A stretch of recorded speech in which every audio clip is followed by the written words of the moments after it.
OFW ka ba at matagal na nagtatrabaho abroad pero wala pa rin ipon? Bakit kahit malaki naman ang sweldo, parang hindi pa rin sapat? Sa video na to, pag-uusapan natin ang 7 common mistakes ng mga OFW pagdating sa pera at kung paano may ito maiiwasan bago pa mahuli ang lahat. Panoorin mo hanggang dulo dahil dun madalas nagkakamali ang karamihan. Number 1, ginagawang tamad ang pamilya.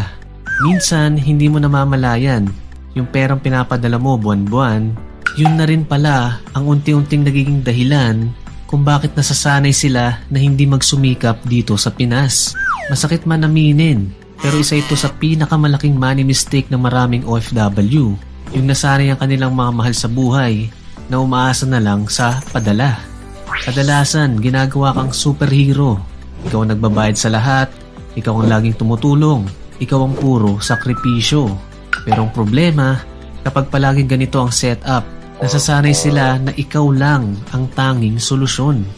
At unti-unti, nawawala yung sense of responsibility nila sa pamilya. Ikaw yung nagpapakahirap abroad, habang yung mga tamad, sila pa ang nabibigyan ng reward. Imbis na matuto sila magbanat ng buto o magtrabaho, nauwi na lang sila sa hintay na lang natin yung padala ni nanay o tatay. Mas malala pa minsan yung pera na pinaghirapan mo sa abroad na pupunta sa bisyo o sugal. Hindi ko sinasabing huwag ka na magpadala ng pera. Pero dapat turuan mo rin sila kung paano i-manage at palaguin yung tulong na binibigay mo. Pwede mong gawing parte ng padala ang pangpuhunan sa small business, pang-enroll sa skills, training, vocational course o pang-start ng side hustle nila. Hindi porket ikaw ang breadwinner, ikaw lang ang nagtatrabaho. Dapat tulungan yan, lalo na kung kaya naman nilang mag-work. At para magawa mo to nang hindi ka nangangamba, kailangan mong iwasan yung susunod na pagkakamali. Number 2, walang savings goal. Bakit kaya kahit malaki ang kita ng ibang mga OFW, parang laging nauubos pa rin? Simple lang ang sagot, walang klarong savings goal. Walang direksyon kung saan napupunta ang pera buwan-buwan. Kabayan, madalas ganitong nangyayari. Padala dito, bili doon, treat sa sarili kasi nga deserve ko to. Hindi naman masama yun, pero kung wala kang plano kung saan pupunta ang pera mo, magigising ka na lang isang araw na ubos na pala ang lahat. Dapat itrato mo ang savings mo na parang monthly bill. Hindi pwedeng makalimutan.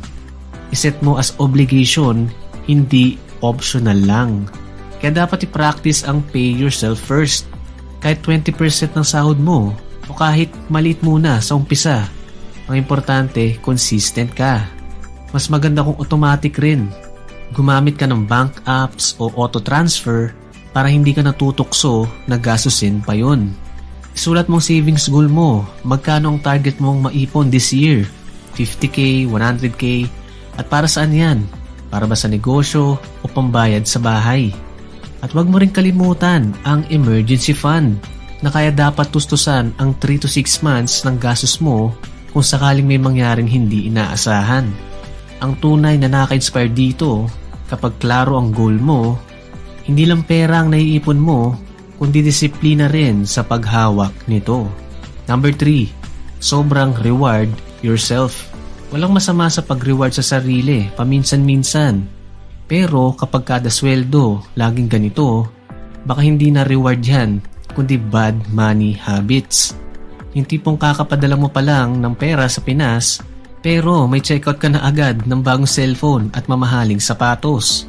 Siguro baka dahil sabi ka lang, dahil ngayon ka lang nakahawak ng malaking pera at gusto mong bilhin lahat ng hindi mo mabili noon. Pero kapag nasanay ka sa ganyang lifestyle, mapapansin mo na tumataas ang gastos mo kasabay na rin ng sweldo mo. Yan yung tinatawag na lifestyle inflation. Kumikita ka nga ng malaki pero wala pa rin naiipon kasi lahat napupunta sa deserve ko to moments. May iba naman na todo gastos para lang ipakita na medyo nakakaangat-angat na sa buhay. Wala namang masama doon.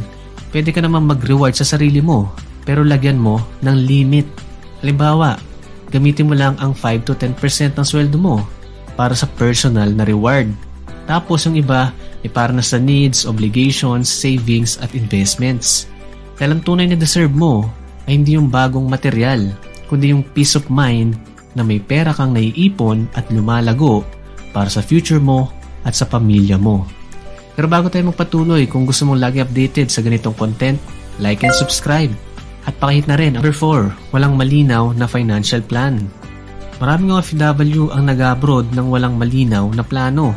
Walang target kung hanggang kailan magtatrabaho abroad. Magkano dapat ang may ipon o kung kailan uuwi for good. Kaya kahit malaki ang kita, paikot-ikot lang. Padala, gastos, padala ulit. Hanggang sa umabot ng 10 taon pero walang napundar. Kaya dapat meron kang direksyon. Alamin kung ano ang gusto mong maabot. Magkano ang gusto mong ipunin bago umuwi. Gusto mo bang magnegosyo o mag-retire ng maaga? Anong timeline mo para sa goals na yan? Kasi kapag malinaw ang plano mo, mas madali kang makapag-focus. Hindi ka basta-basta nadadala ng emosyon, homesick man o stress sa trabaho. May purpose ang bawat padala, bawat ipon at bawat araw na pagod. Hindi ka rin dapat nakatingin lang sa mga short-term na pleasure. Bagkus, for long-term na yung mindset mo. At kung akala mo safe ka na dahil malaki naman ang sweldo mo, pakito na yung pinakamalaking dahilan kung bakit hindi ka pa rin nakakaipon. Yan ang pag-uusapan natin sa susunod. Number 5. Lubog sa utang kasi malaki naman ang sahod. Marami sa ating mga kababayan dahil nga malaki ang kinikita sa abroad, nagiging kampante. Ang mindset, malaki naman sahod ko, kaya ko tong bayaran. Pero bago mo namalayan, yung credit card bills at loans mo ay unti-unting lumalaki na. Minsan pa nga, yung dahilan ng utang ay para lang sa mga luho, bagong kotse, branded na bag, o bahay na hindi pa talaga kaya ng budget. Wala namang masama sa pangarap, lalo na kung para sa pamilya. Pero, dapat tanungin mo rin ang sarili mo, afford ko ba talaga? O baka nadadala lang ako sa emosyon at guilt bilang provider. Hindi naman masama ang umutang, basta may balik at may direksyon, tulad ng pagpapalago ng negosyo. Pero kung puro utang na walang ROI, yan ang unti-unting kumakain sa future mo. Kapag marunong ka mag-control ng utang, mas malaya ka makapag-ipon at makapagsimula sa bagong opportunities. Number 6. Pag umuwi, ubos biyaya. Kasi ito sa mga nakagawian ng mga kababayan nating OFW. Yung pag-uwi ng Pilipinas na parang fiesta. May balikbayan box, pasalubong para sa lahat, at minsan pati malalayong kamag-anak inaabutan pa ng pera. Tapos minsan din, may painom pa sa tropa, magpapaswimming sa pamilya, at maghahanda ng bongga kahit hindi naman kaya ng budget. Wala namang masama dito kung kaya mo talaga at kung gusto mong mag-celebrate. Pero ang problema, marami ang napipilitan lang dahil sa pressure at expectation. Minsan, nahihiya kang tumanggi kasi ikaw ang nasa abroad, ikaw ang may dolyar. Pero ang totoo niyan, hindi ito required. Mahal ang magpasaya, pero mas mahal ang maging irresponsable sa pera. Pwede ka naman magbigay ng may limit at mag-set ng budget para sa pasalubong at sa mga handaan. Dahil kung ikaw lagi ang sasagot sa lahat, ikaw rin ang unang mauubos. Pero ito ang mas malala, yung kahit malaki ang pera, nauubos din dahil sa isang critical na mistake ng maraming OFW. Ito yung number 7. Nag-i-invest ng walang alam. Sa ito sa pinakamalaking pagkakamali ng maraming OFW. Dahil alam ng ibang tao na may pera ka, ang daming biglang lalapit na mag-aalok ng investment o business opportunity. Pero kabayan, tandaan mo to, kapag sobrang bilis kumita at mukhang easy money, malaki ang tsansang scam yan.